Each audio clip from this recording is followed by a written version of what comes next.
Hey, I'm Rob Hendrix, and today I'm going to walk you through the Hendrix Keg and how to use it like you've just gotten out of the box and this is your first experience with it.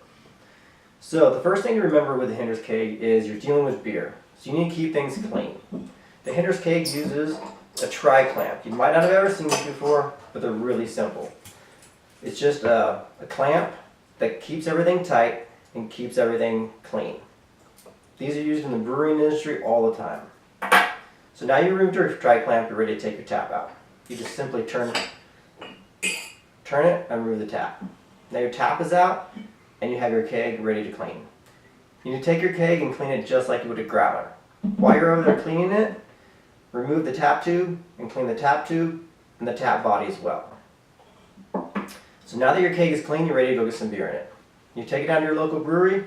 All you do is have them fill it just like this, just like it's a growler. Now that our keg is full of beer, we're ready to put our tap back in. To reinsert our tap, you first put your seal on and make sure your tap lock pin is in.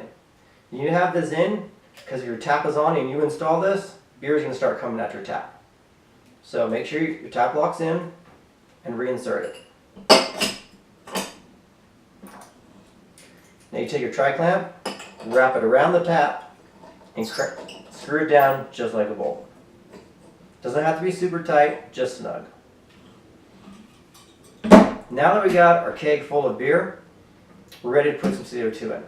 Now you don't have to do this at the brewery at all. There's check valves inside here that will prevent any beer from coming out of the regulator, so you're safe to do this at home when you get there. It's whatever you want to do. So before we go ahead and put our CO2 in, we need to look at our regulator. Our regulator has a dot up here on the top of the cap that's going to align with the front dial. Right now it's set on off, so our regulator is off. Before we start putting our CO2 cartridge in, we want to turn it to low. Once we turn that up to low, we're going to be able to see when our cartridge is cracked. So now we unscrew our cartridge housing from the back of the regulator and install an 8-gram CO2 cartridge. Now as you start to screw it in, you need to look at your gauge. You're going to see the dial start to jump up right when you crack the CO2 cartridge. This lets you know you've cracked it right there. So now you can go ahead and back it off and set it to your pressure. The Hendrix Keg is really designed to pour beer around 6 to 8 psi, so go ahead and dial in 6 to 8 psi. Right there you hear that whine?